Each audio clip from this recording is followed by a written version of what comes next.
Game of Thrones nerds, it's me here, Daniel again, back to review the last episode of Game of Thrones, episode 3 of season 8, and boy was it a doozy, mostly because it just didn't live up to the expectations that I really thought it would live up to. Just like everyone else, I feel like, the reviews I've been watching and reading from Sunday, it just wasn't quite to where we all thought it would be, from image and how it was presented to us, down to the deaths of many main characters or the lack thereof, and just there was just a lot missing there for me.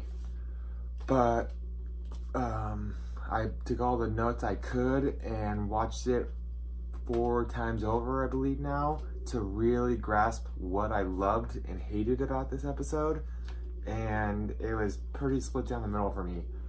But without further ado, let me go into it so you guys can really know how I feel. It's been a long night. It is Tuesday night. Actually it's Wednesday morning now, so it's officially May. So happy May, everyone. So without further ado, let me get into it. These are my burning thoughts and questions about what was going on in that whole episode. A lot more thoughts and questions, but still some questions sprinkled in there. So starting off, what I wasn't a fan of was just how dark it was. A lot of people that I saw and read about this had the same thoughts. It was very poorly lit. I get it. It's supposed to immerse you in the atmosphere and in the whole battle, but we never had an episode like that where it was difficult to really know what was going on some of the times. Like, I had to turn off every single light, it felt like, and really adjust my quality of my TV to really know what was happening. And that wasn't fun because it didn't immerse me in it. It made me stop and adjust and rewind and go back and forth, and it just wasn't what I thought it was going to be. I get it. It was the long night, which made it dark and hard to know like exactly what every scene was happening, and that didn't make it that fun for me. It really took me out of the atmosphere, and it made me not as sucked into what was going on and just focus on what was going on. So having to rewatch it 3 or 4 times, just every scene, just to know what really I was seeing, didn't bode well for me. I did love the Melisandre scene starting off, because she did kind of help light the scenes up, with the Lord of Light and her helping the Dothraki blades light up with fire. That was an amazing scene. It gave them a whole rally. It made everyone feel like there was a chance for them to really do some damage. And then they were really just, their attack was really just short-lived, getting burned out just like that. I mean, it was good. It's kind of a cool scene. I mean, you see them all, this whole ball of fire pretty much going to attack, and it was just burned out, like 10 seconds, done. I wasn't a big fan of how they had Ghost just running in with them. That made no sense. Ghost can't really do that much damage to White Walkers or Wits, so it didn't really make sense to have them in the front lines. It kind of felt like they almost made a cop-out of like trying to kill him. Luckily, in the previews for the next episode, it kind of shows a big wolf in it, so we're almost all certain that is Ghost being brought back, which is great. I mean, if they're gonna kill him off screen, that would have been terrible. I mean, that's not how any main character has gone, and that's not, I mean, besides Shaggy Dog, that wasn't how any other direwolf went out. So if that's how Ghost would have went out, everyone's favorite direwolf, that would have been pretty sad.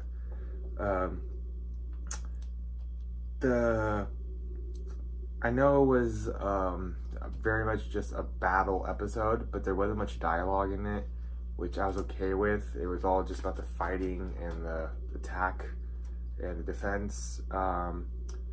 But I feel like there could have been a little more like lead up dialogue to it. But again, that's not how these battle episodes generally work, which is okay with me. But still, with the hour and 20 minutes worth of episode, I felt like there could have been a lot more witty banter going back and forth just with everyone. Again, sorry if I'm a little tired. I'm trying not to be. I'm trying to get, I want to get this out before I go to bed. And it's pretty late. I think it's like 1 a.m. right now. I should be in bed because I have work in the morning, but I'm here for you guys. I'm here for the throne. I'm here to make this all work. So, for the throne. Next, I love the initial dragon fight above the clouds. That was a great scene. You didn't really have to adjust your screen for that one. It was above the clouds, the moon in the background, the 3 dragons. Very beautiful scene. They did that one quite well. Sorry if I'm gonna be up late. I need to need a beer. But I think like they could have done more with that one. Like it was a pretty quick scene, but still I loved it. I mean, it was all CGI besides Jon and Daenerys, so they did really good with how they digitally created that. Just great job, guys. The dragons in this episode were really quite impeccable. Let's see. One thing I wasn't a big fan of was the deaths. Well, I wasn't a fan of who died, and I also wasn't a fan of who didn't die. Really, no main characters died like everyone anticipated. Like, not the closest you got to was, sorry, spoilers, guys. So I should have said this before, but spoilers. If you haven't seen the episode, go watch it. But I mean, I haven't really spoiled anything yet, so here I am going to now. So if you haven't seen the episode, exit now. Go watch it, come back and watch this video. But anyways, spoilers alert. Deaths. Dolores said that was pretty sad. That one was pretty meaningful. The Theon one at the end was pretty meaningful, but there could have been much more to it. Just wasn't a fan of who didn't die. I mean, you had all the people in the crypts that were pretty much defenseless, yet none of them died. They were just there to be shown that they could kind of defend themselves against wits. But yet, I mean, even the outside, it was basically a sea of death, and yet no one really got hurt. I mean, that bad. The best way I can put it is that no one like meaningful from season 1 died besides Theon, I would say. And you always kind of knew he was gonna die, so it wasn't really like a shock. I mean, a shock one would have been more of like a I'm not gonna name names, but I am.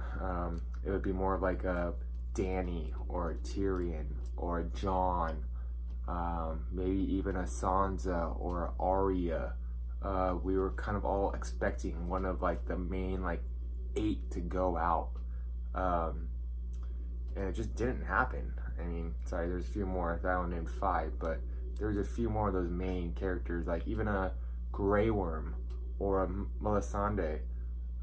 Any of those would have been meaningful and really hit the heart for a lot of us, but it didn't happen.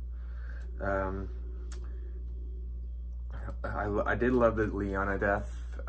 She was such a Billy badass that it really, there's no other way for her to go out. I mean, she was so young though that you really could have seen her ruling the Mormonts and Bear Island for the next 50, 60 years, and it would have been awesome because you would have had a meaningful leader there. And the Gior death definitely was coming, but her death was a little more surprising. I mean, she was a good leader, but I mean, stubborn like the Mormons. But the way I can attribute her death was really the story of David versus Goliath, how he never really expected David to win, but yet somehow he did. So great job on that. That was really good writing. And really, the coolest part was she killed that giant exactly where One died, the other giant, in the same fashion. He got an arrow through the eye. This one got a spear through the eye. So, and it was in the same spot. So they did a really good job of recreating that scene. But again, I could have seen her surviving it, but that's for another day. So unfortunately she died, but not as meaningful as I thought it would be. The whole crypt scenes made no sense to me. They were very pushed on us and didn't really serve a purpose. Just showed that people weren't expecting to be attacked in the crypts, and a lot of meaningless dialogue in the crypts for what dialogue there was. I kind of thought Sansa was gonna sing that song that she sang in the Battle of Blackwater. I don't know what the name of it is, but she sings it to kind of calm everyone down in the Battle of Blackwater. And I kind of thought she would do the same as a good leader in the North, but it never came, unfortunately. She was always just kind of going back and forth with Tyrion, and it just didn't make a lot of sense to me. But yeah, they could have done better with the crypts. Details you may have missed in this one, I wrote these down pretty quick because there were a couple of details that I really did like. The Cade Viserion had not only blue flames coming out of his mouth, but it was also shooting out the missing parts of his skin too. Like he wasn't able to like concentrate it as well, because it was always kind of shooting out the sides of his neck and face because he had all those holes missing, which is pretty cool. That was a pretty good setup. I like that. And then another thing that I'm kind of rushing through on the whole episode, but this is just a detail that I love that you might not notice. 1 second.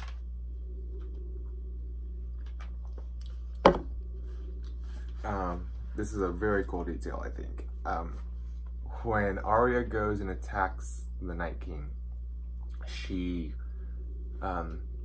so stealth and so quick that you would, like, he had all of his White Walker generals around him, but she was so quiet and so fast to jump at him that they couldn't even notice that she was there. So in a split second, you see a White Walker's hair just kind of flow, and he doesn't know what's going on, and it turns his head, and it kind of just feels like it's a breeze. But White Walkers generally know what's going on. They bring the Long Night, they bring winter with them, they kind of control the weather. So this one just kind of turns his head because he knows something's passing him, but he doesn't see it. Really, it's Arya sprinting as fast as she can at the Night King to go after him. And it's just how, after all her training, it really made her the best assassin to go after him. And so when she finally goes after that attack, it'll whisk right away. It doesn't even notice it, which is great. Very cool. I didn't notice it till like the third time I watched it. And lastly, Beric Dondarrion's death. As someone being reborn over and over again, that's kind of like a Christ-like figure, because Christ was reborn. He was reborn, kind of thing. And so when he dies in the pose of a cross, holding the door, kind of like Hodor. Hodor. Just hold the door. But he holds the doorway for her, and he dies with his arms like this, like cross to hold it, and it very much reminiscent of Christ, which is very cool. So those were the few details that I kind of picked up on watching it over and over again. Again, hated where Ghost was, but at least it didn't kill him off screen. One thing I wasn't a fan of was the whole, just all of Danny's thing in the whole episode was just not great to me. She keeps making mistakes. She diverts from the plan of holding off to help Bran pretty much immediately once the Dothraki are dead, and she goes and almost ruins the whole plan. I mean, they needed her to light the trenches, and she wasn't even there to do it. She could have killed everyone. And then, of course, she uses the Dragonfire to help Jon, but in turn, that almost kills Drogon because she lands him. Like, why would you land Drogon? Like, you know the wits will come and just swarm him, which they do. And luckily, Drogon's Drogon, and the writing doesn't allow for him to die, or else he would have been dead. I mean, in the preview for the next episode, you can see there's a dragon with some holes in him. You almost got to guarantee that's Drogon because of how badly he got attacked in this episode. Fortunately, he didn't die. But she didn't help any cause. I mean, she pretty much got Jorah dead because Drogon had to leap away and leave her, and that left only Jorah to protect her. So, great job, Danny. Keep making those mistakes. I mean, you keep knocking Tyrion for mistakes, but yet you can make all the dumb mistakes you want. I wasn't a fan of the whole Danny against the Night King thing, where it's that whole cliche, oh my god, what's behind the fire thing, where you gotta hold your breath for 10 seconds and be like, ooh, is he there? Is he not there? Is he dead? Is he not dead thing? Like, you know, once she sets him on fire and you don't see anything happen, you don't see him freak out, nothing, you know he's not dead. But then they make you wait that 10, 20 seconds to be like, ooh, is he gonna walk through? Is he gonna be a Billy badass about it? Of course he is. He's a Night King. We all knew the Dragonfire wouldn't destroy him. I mean, come on. And so I hate that whole cliche movie trope of what's behind the fire. It's overplayed. Sorry. It could have been better.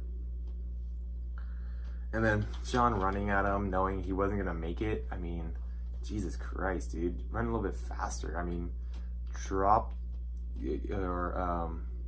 Longclaw, maybe have like some sort of Valyrian steel or dragon glass in your back pocket so you maybe run a little bit faster. Jeez, you run like your 40 time is like freaking 6 seconds, dude. You're slow. Jeez, do some sprints on your days off. Come on, whatever. But yeah, and then he got swarmed, and he still didn't die. Literally, Jon is been like almost dead like 80 times over, but hey, they're not killing any main characters now, it seems like, so he's gonna live. I mean, he hasn't died now. I mean, he was dodging Dragonfire like it was just straight like bullets. I mean, I know bullets aren't easy to dodge, but Dragonfire was super easy for him. I mean, he was dodging it so quickly. Ridiculous. Just, I didn't get it. I mean, no, not even getting burned, like, cinch his arm, nothing. Like, really, Viserion took down the whole wall, but he couldn't burn Jon? Really? Whatever. Well, again, just a lot of nitpicking in this episode, but just a lot of it didn't make sense. And then no fight between Jon and the Night King, kind of upsetting. You kind of thought that would be the climax of their whole story arc, but it never even happened. I mean, they did a lot of stare down again. Great. How is Samwell still alive? Like, seriously, you're so useless, man. I'm sorry, but you're like just laying on the ground crying like a little girl. You should have been in the crypts then, dude. honestly. I mean, he was laying in the snow for like 10 minutes and he didn't get burned, he didn't get eaten, he didn't get nothing. He just laid there like a whiny little kid. I mean, Bran did more than he did. Bran didn't do anything. The Theon death was great. They reference back because in season 1 when Ned gets taken, Theon proposes to go to battle or to go to war, and Master Luwin suggests if they're gonna have a battle in the Godswood, and what ends up happening, they have a battle in the Godswood. I mean, clever, very great, and it has Theon in it, and his death is quite moving. I mean, one of the only few moving things in the episode. The last thing Bran says to him is, "You're a good man," which is what Theon always wanted, but he never really, this is bad to say, but the words really hit him, because I think Theon neither thought of himself as good nor a man at this point because of what Ramsay did to him. I mean, he was a eunuch now, so not a man, and he didn't think himself as good anymore because he burned 2 innocent kids. So the fact that Bran gets to tell him that really helps him a lot, I believe. The sound score, I don't know who did it, I gotta look into it, but everyone else should look into it. Whoever did the score for this episode did an impeccable job. That's really what immersed me in the whole episode, was the sound. From the piano when the Night King is coming, those little just strings getting pulled on you, not literal, just pianos, but then once he dies, it turns into guitar strings, which is really cool, because guitar, the solo strings make it more of a Winterfell winning. The pianos are more for the White Walkers. So they did a great thing. The thing I loved the most was, I think what everyone loved the most was Arya. She was just a Billy badass in the whole thing, from her weapon down to her killing the Night King, just everything. Melisandre helping her, and everyone. Just quick question: what do we say to the God of Death? Not today. That's damn true for all of us, right? Because what am I saying to the God of Death? Not today. Keep it up, guys. I mean, that was really cool. Back to Syrio Forel. It's back to season 1, but again, great job with that one. What I wasn't a fan of was how the Night King died, because there could have been so much more with him. Didn't tell me his roots at all.